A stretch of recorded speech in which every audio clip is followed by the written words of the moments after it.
பாண்டியன் சீரியலில் டுடே எபிசோடில் நம்ம தங்கமயில் இருந்துட்டு வேலைக்காக கிளம்பிட்டுருக்காங்க. அவங்களுடைய தங்கச்சி இருந்துட்டு, அக்கா நீ எங்கே கிளம்பிட்ட அப்படின்னு சொல்லிட்டு கேட்கவும், சுடரு வேலைக்கு தான் கிளம்புறேன் அப்படின்ற மாதிரி சொல்கிறாங்க. என்னக்கா நைட்டு தான் நீ ஹாஸ்பிட்டலேருந்து வந்த, அதுக்குள்ளே வேலைக்கு கிளம்புறதா சொல்கிற, இன்னைக்கு ஒன் டேவாக நீ ரெஸ்ட் எடுக்கலாம்ல அப்படின்ற மாதிரி சொல்கிறாங்க. இல்லை சுடரு, நான் நல்லா தான் இருக்கேன், அதனால் நான் வேலைக்கு போகிறதா சரியாக இருக்கும் அப்படின்னு சொல்லிட்டு நம்ம தங்கமயில் வந்து வெளியில் வராங்க. அவங்க அப்பா இருந்துட்டு பேப்பர் படிச்சுட்ருக்காங்க, அவங்க அம்மா அரிசி பொடிச்சிட்ருக்காங்க. தங்கமயில் எங்கம்மா கிளம்பிட்ட அப்படின்னு சொல்லிட்டு கேட்கவும், வேலைக்கு தான்ப்பா அப்படின்ற மாதிரியும் சொல்கிறாங்க. நைட்டு தான்மா நீ ஹாஸ்பிட்டல்லேருந்து வந்து அதுக்குள்ளே வேலைக்கு கிளம்புறதா சொல்கிற, ஒரு 2-3 நாள் லீவ் போடலாம்ல அப்படின்ற மாதிரியும் சொல்கிறாங்க. லீவ் போட்டால் மட்டும் என்ன ஆகிட போகுது, அதெல்லாம் ஒன்றும் பிரச்சனை இல்லை, நான் வேலைக்கே போகிறேன் அப்படின்ற மாதிரி சொல்லிடுறாங்க. பாக்கியம் இருந்துட்டு வேலைக்கு போன இடத்துல மயக்காது வந்துச்சுன்னா என்ன பண்ண முடியும் அப்படின்னு சொல்லிட்டு கேட்கவும், அதுக்கு அடுத்ததாக வந்து பார்த்தீங்கன்னா, அதெல்லாம் ஒன்றும் வராது, நீங்கள் தேவையில்லை இல்லாமல் அங்கே போய் பிரச்சனை பண்ணீங்க, அங்கே போய் பிரச்சனை பண்ணதுனால தான் அவர் இங்கே வந்து சத்தம் போட்டார், அதனால தான் எனக்கு மயக்கமே வந்துச்சு, எல்லா பழியும் தூக்கி வேலை மேலையில் போடாதீங்க, நீங்கள் பண்ணதான் ரொம்ப பெரிய தப்பு அப்படின்னு சொல்லிட்டு தங்கமயில் வந்து சொல்லிக்கிட்டு இருக்காங்க. அதுக்கு அடுத்ததான் வந்து பார்த்தீங்கன்னா, அப்படின்னா நாங்கள் எதுவுமே கேட்கக்கூடாதா, நீங்கள் கேட்கக்கூடாதுன்னு சொல்லலை, நம்மளை வேண்டான்றவங்க கிட்ட போயிட்டு எதுக்காக திரும்ப திரும்ப பேசி அவங்கள டென்ஷன் பண்ணிக்கிட்டு இருக்கீங்க, இங்கேயும் வந்து அவர் சத்தம் போட்டுட்டு போகிறாரு, இதெல்லாம் நமக்கு தேவையா அப்படின்னு சொல்லிட்டு கேட்கவும், அதுக்கடுத்து தான் வந்து பார்த்தீங்கன்னா, எனக்கும் அவருக்கும் டிவோர்ஸ் கேஸ் வேறு போயிட்டுருக்கு, நானே டிவோர்ஸ் கொடுக்குறதா ஒத்துக்கிட்டேன், அதுக்கப்புறமும் அவர்கிட்ட போயிட்டு நீங்கள் பேசுகிறதுல என்ன நியாயம் எதிர்ப்போகுது அப்படின்னு சொல்லிட்டு பயங்கரமாக தங்கமயில் வந்து திட்டிக்கிட்டு இருக்காங்க.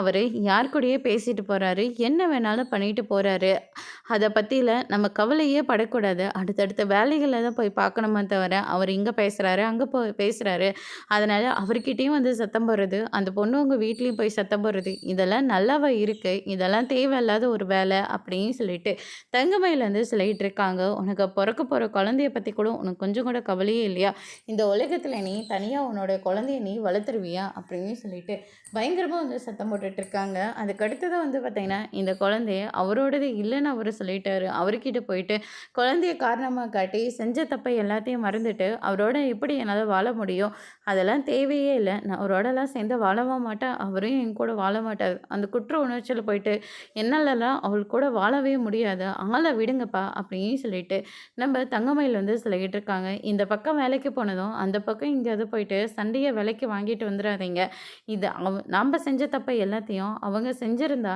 நம்மளும் இப்படி போனால் போகட்டும்னு சொல்லிட்டு அவங்க கிட்ட போயிட்டு நம்ம எல்லாத்தையும் பேசியிருக்க முடியுமா, பேச முடியாது தானே, அதே மாதிரி அவங்க மட்டும் நம்மளை ஏற்றுக்கொண்டா என்ன நியாயம், இதெல்லாம் கொஞ்சம் கூட நியாயமே இல்லை, தயவு செஞ்சு விட்டுருங்க, எனக்காக நியாயம் கேட்க போகிறேன்னு அங்கே போயிட்டு எதையும் பேசாதீங்க, அதையும் மீறி ஏதாச்சும் ஒன்று பண்ணிங்கன்னா சத்தியமாக சொல்கிறேன், திரும்ப நான் வீட்டுக்கு வரவே மாட்டேன், எங்கேயாவது நான் போயிடுவேன், என் குழந்தைய நானே பார்த்துக்கிறேன், எனக்காக நீங்கள் யாருமே அவங்கவுங்க வேலையை விட்டுட்டாலாம் குழந்தைய பார்த்துக்கணுன்ற எந்த அவசியமும் இல்லை, நான் வேலை பார்க்குற இடத்துக்கே குழந்தைய கூட்டிகிட்டு போகிறேன், அக்கா நீ ஏன்க்கா அப்படியெல்லாம் கூட்டிகிட்டு போகணும், நான் உன் குழந்தைய பார்த்துக்கிறேக்கா அப்படின்ற மாதிரி சொல்கிறாங்க. உங்கள் அக்கா மாதிரி நீ வீட்டில் இருக்கலான்னு முடிவு பண்ணிட்டியா அப்படின்னு சொல்லிட்டு இந்த பக்கம் பாக்கியம் சொல்லவும், எனக்காக யாரும் அப்படியெல்லாம் இருக்க வேண்டாம், அம்மா உனக்காக நல்ல மாப்பிள்ளையை பார்க்குவாங்க, நல்லபடியாக கல்யாணம் பண்ணிட்டு போயிட்டு நீ குழந்தை குட்டியெல்லாம் பெற்றுக்கிட்டு சந்தோஷமாக வாழ்கிற வழியே பாரு, நான் என் குழந்தைய பார்த்துக்கிறேன், அதையும் மீறி எனக்காக ஏதாவது நியாயம் கேட்க போகிறேன் அது இதுன்னு ஏதாவது பேசிட்டு எங்கேயாவது போனீங்கன்னா அதுக்கப்புறம் நான் சொன்ன மாதிரியே சொல்கிறேன்,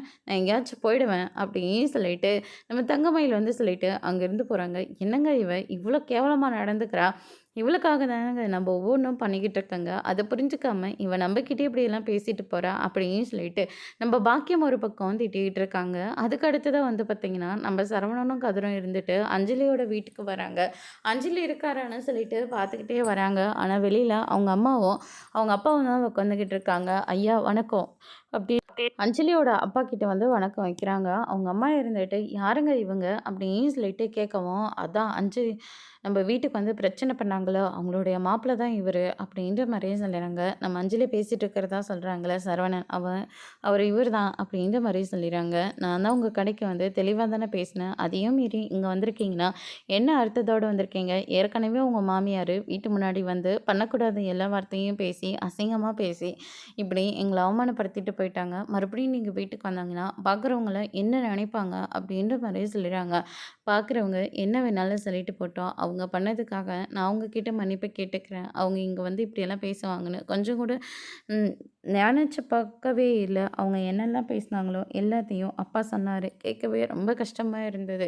"என்ன மன்னிச்சிடுங்க" அப்படின்னு சொல்லிட்டு நம்ம சரவணன் வந்து மன்னிப்பு கேட்குறாங்க. அதுக்கு அடுத்ததா வந்து பார்த்தீங்கன்னா, இந்த சைடு அஞ்சலியே எனக்கு காலேஜ்ல இருந்தே நல்லாவே தெரியும் தெரியும். அவ அவள நான் விரும்பவும் செஞ்சேன். கல்யாணம் பண்ணிக்கலாம்னு நெனச்சம்போது, பண்ணிக்க முடியாத அளவுக்கு ஆயிடுச்சு. சரின்னு சொல்லிட்டு எனக்கு ஒரு கல்யாணமும், அவருக்கு வேற ஒரு இடத்துலயும் கல்யாணமும் முடிஞ்சது. எங்களோட வாழ்க்கை ஒரு கட்டத்தில சந்தோஷமா தான் போச்சு. அதுக்கப்புறம் சில பிரச்சனைகள்னால என் வாழ்க்கையே கேள்விக்குறியா நிக்குது. என் அஞ்சலிக்கு டிவோர்ஸ் கிடைச்சது. என்னோட கேஸ் வந்து கோர்ட்ல போயிட்டு தான் இருக்கு. கூடிய சீக்கிரமா எனக்கு டிவோர்ஸ் ஆயிடும். டிவோர்ஸ் ஆன கையோட நானும் என்னென்னமோ பிளான் போட்டு வச்சேன். ஆனா எதுவுமே நடக்காதுன்னு தெரிஞ்சு போச்சு. அஞ்சலி என்னை மன்னிச்சிடு. உனக்கு 2வது தடவ வாக்கு கொடுத்ததும் என்னால நிறைவேத்த முடியாத அளவுக்கு போயிடுச்சு. என்னை மன்னிச்சிடு அஞ்சலி அப்படின்னு சொல்லிட்டு சரவணன் இருந்துட்டு எல்லாத்துக்கும் சேர்த்து அஞ்சலி அவங்க வீட்ல வந்து மன்னிப்பு கேட்டுட்டு போயிடுறாங்க. நான் உன்னை பார்க்க மாட்டேன், உன் கூட பேச மாட்டேன்னு சொல்லி எங்கள் அப்பா கிட்ட நான் சத்தியம் பண்ணி கொடுத்துருக்கேன். தயவு செஞ்சு நீ இங்கேருந்து கிளம்பி போயிடு சரவணா. நான் கிளம்புறேன் அஞ்சலி. ஆனால் கிளம்புறபோதும் மறுபடியும் சொல்கிறேன், என்னை மன்னிச்சிடு அஞ்சலி அப்படின்னு சொல்லிட்டு அங்கேருந்து கிளம்பிடுறாங்க. அதுக்கு அடுத்ததா போயிட்டுருக்கும்போது ஒரு ஓரமா வண்டிய நிப்பாட்டிட்டு சரவணன் வந்து பயங்கரமா அழுகுறாங்க. கதிர் தான் போய் சமாதானம் பண்றாங்க. "ஒண்ணும் இல்லடா, பரவால்ல நடு போலாம்" அப்படின்னு சொல்லிட்டு வண்டிய மூவ் பண்ணிட்டு கிளம்புறாங்க. அதுக்கு அடுத்ததா இந்த பக்கம் நம்ம செந்தில் இருந்துட்டு பீரோ ஓப்பன் பண்றாங்க. பார்த்தா அதில கட்டு கட்டா பணம் நிறையாவே இருக்கு. அவருக்கு தேவையானன்ற பணத்தையும் கொஞ்சம் எடுத்துக்கிட்டு பீரோவ லாக் பண்ணாம அங்கேருந்து கிளம்பிடுறாங்க. ஃபோன் வருதுன்னு சொல்லிட்டு. மீனாவும் குளிச்சு முடிச்சுட்டு வராங்க. வந்து பார்க்குறாங்க பீரோலாம் ஓப்பன்ல இருக்கு. இவருக்கெல்லாம் அரைகுறை வேலை செஞ்சு தான் பழக்கம். பீரவ எப்படி தொறந்து போட்டிருக்காரு பாரு அப்படின்னு சொல்லிட்டு லாக் பண்ணுறாங்க. அதில் பணம் இருக்கிறத பார்த்தோன்னே பயங்கரமாக ஷாக் ஆகுறாங்க. செந்தில் வராங்க. என்னாச்சு மீனா அப்படின்னு சொல்லிட்டு கேட்கவும் பீரோவில் இருக்கிற பணத்தை நம்ம செந்தில் பார்த்த உடனே பயங்கரமாக ஷாக் ஆகுறாங்க. உங்களுக்கு எவ்வளோ சம்பளம்னு தெரியும். எந்த ரேஞ்சில வேலை பார்க்குறேன்னு எனக்கும் நல்லா தெரியும். அப்படி தெரிஞ்சிருந்தும் பீரோல எப்படிங்க இந்த கட்டு கட்டா பணம் அது எல்லாமே சேவிங்ஸு அப்படின்ற மாரி சொல்லிடுறாங்க. சேவிங்ஸா? நான் உங்களோட வேலை அதிகமா பார்க்குறேன். உங்கள விட அதிகமா சம்பளமும் வாங்குறேன்.